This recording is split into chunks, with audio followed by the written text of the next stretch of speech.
As one of the biggest media franchises on the planet, it's little surprise that Star Wars has left dozens of subplots hanging since its inception, because all great world building leaves the audience desperate to know more about the wider universe. That said, sometimes subplots are introduced and then slammed swiftly into a brick wall to the point that you have to wonder what happened behind the scenes and why said thread hasn't ever been picked back up. I'm Ewan, this is What Culture Star Wars, and here are 8 more Star Wars subplots that went literally nowhere. Number 8. The Mandalorian says goodbye to Grogu.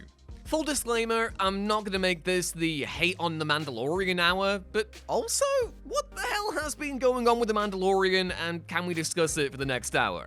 After a fairly strong first season, The Mandalorian returned in 2020 to mixed results, reaching series highs with episodes like The Marshal, The Jedi, and The Believer, and also with lows, with installments The Passenger, The Siege, and season finale The Rescue ranging from not good to weird guttural bantha noises. The lattermost episode proved to be one of the show's most controversial, introducing a deepfaked Luke Skywalker and somehow outdoing Rogue One's CG Leia in terms of weirdness. Personally, this is a low the show never managed to recover from for me, but it did at least introduce one compelling emotional element in having Din Djarin part ways with Grogu. The moment itself was handled excellently, including what would soon become a rare unmasking moment for lead Pedro Pascal as he parted ways with his little green friend. And then the Book of Boba Fett happened. Rather than actually develop Din's character from this parting of ways, the pair reunite ridiculously quickly after another pained cameo from Pukey Lukey. If that was always the intent, then why part ways in the first place? The end result was incredibly anticlimactic, and if you'll permit me to bust out the tinfoil and talk to you conspiratorially, it was also a surefire sign that Disney pooped bantha bricks at the idea of their Gizmo ripoff not being around to sell more Funko Pops. Number 7. There is another. In The Empire Strikes Back, Yoda memorably tells Obi-Wan Kenobi's Force Ghost, "There is another," when Obi-Wan proclaims that Luke Skywalker is their last hope. It's a bit of an odd line given that it doesn't really fully pay off in Episode 6, and that's because George Lucas originally planned for Star Wars to be a 6-film epic, with Yoda actually referring to Luke's unknown sister who would have been hidden across the galaxy. Lucas initially planned to introduce Luke's sister as an entirely new character, but when it was decided to truncate the 6-film plan down to a single trilogy during pre-production on Return of the Jedi, the sister was amalgamated into Leia.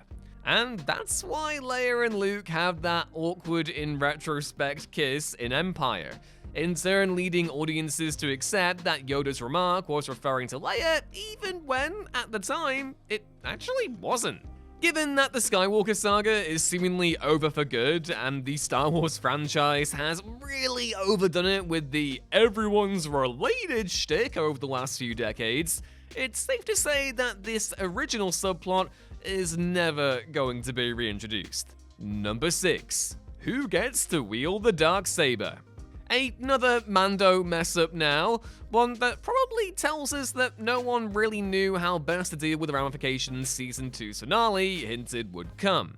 In the final episode of The Mandalorian's second season, Din Djarin duels Moff Gideon, the former using a Beskar spear and the latter wielding the fabled dark saber that can be used to rally Mandalore under whoever wields its rule.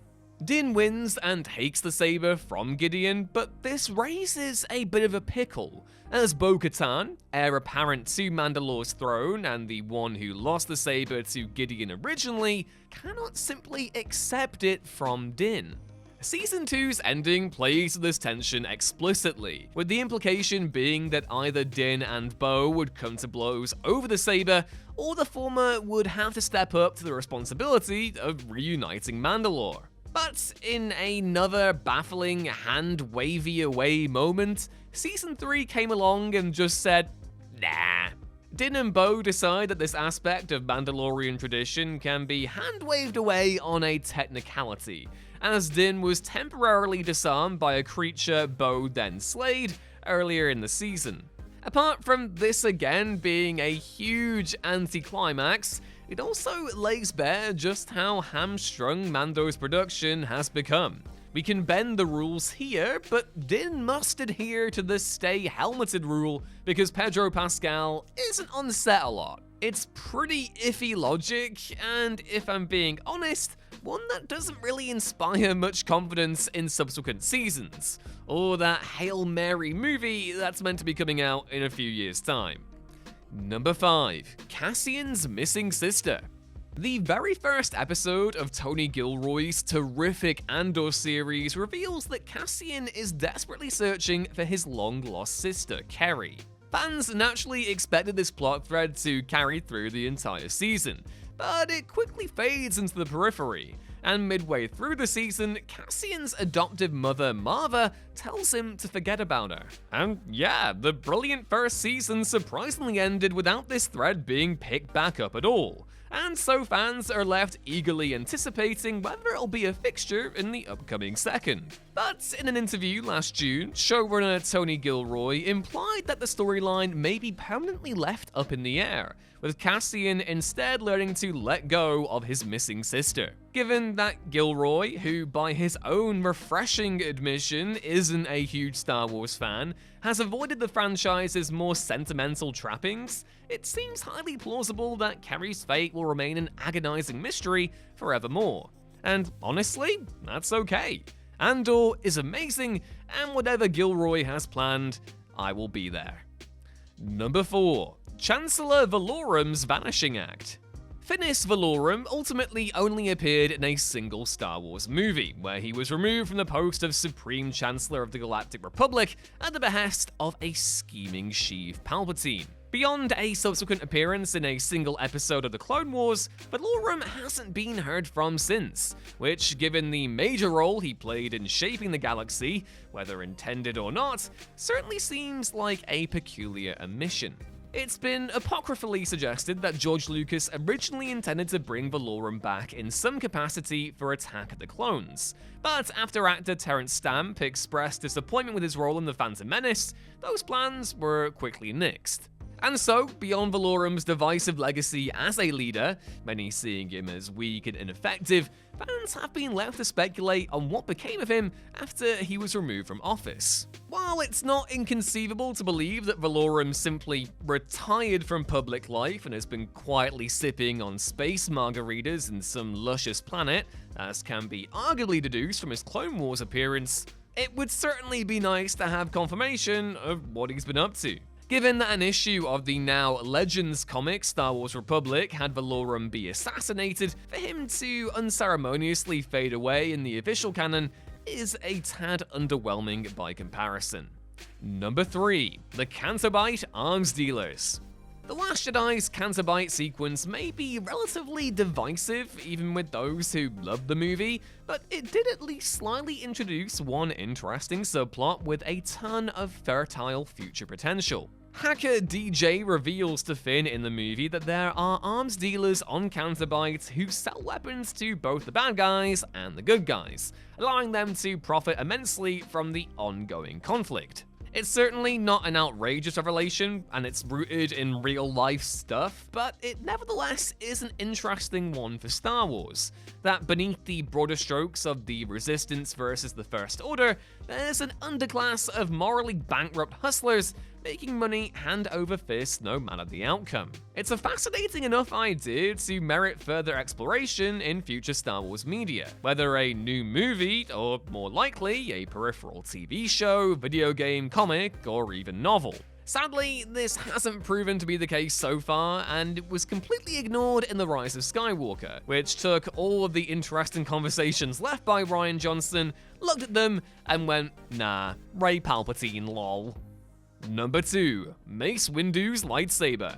Everybody talks about the still unsolved mystery of where Maz Kanata got the Skywalker lightsaber, but you know what other laser sword related conundrum everyone forgets? Mace Windu's lightsaber. The last we saw of this distinctive purple-bladed weapon, it ended up being tossed out the window shortly before Windu himself was at Palpatine's hand. And despite Star Wars' tendency to keep track of such things, the canon location of Mace's lightsaber hasn't actually been confirmed at the time of recording. The now decanonized book, The Last of the Jedi: Return of the Dark Side, did reveal that Mace's broken saber was found on the streets of Coruscant and sold to Senator Sana Saro, who displayed it in his office. Again, though, it's now confined to the non-canon Legends lore, so what's going on in the new continuity? Though the actual location of the saber remains a mystery, we did almost get an answer in the sequel trilogy, as Colin Trevorrow's original version of Episode 9, entitled Duel of the Fates, saw General Hux kill himself with a prized vintage lightsaber with a purple blade. And number 1. The Fate of Quinlan Voss. Few ditched subplots have pained Star Wars fans more than the unsolved fate of one Quinlan Voss, who first appeared in The Phantom Menace as a distinctive yet unnamed Mos Espa resident. Voss's immediate popularity saw him appear in countless Legends stories and also get a fleeting mention in Revenge of the Sith. He was featured more notably in an episode of The Clone Wars and in the 2015 canon novel Dark Disciple, where he was temporarily turned to the dark side by that scheming Count Dooku, and also had a little bit of a thing with Asajj Ventress. After Dark Disciple, though, Voss disappeared, and fans were left to ponder for some time whether or not he survived Order 66. The Obi-Wan Kenobi series gave us all a bit of a breadcrumb, though, by confirming Voss's survival as his name was found carved in Tala Durith's safe house. As for what happened next, well, that's anyone's guess, but the fact that he's been directly referenced in a recent piece of Star Wars media at all suggests that he's on the minds of those in charge, and an epilogue to his story isn't entirely out of the question. With The Bad Batch Season 3 currently ongoing, and Asajj Ventress also confirmed to appear, there may be a chance he could show up there, but who knows.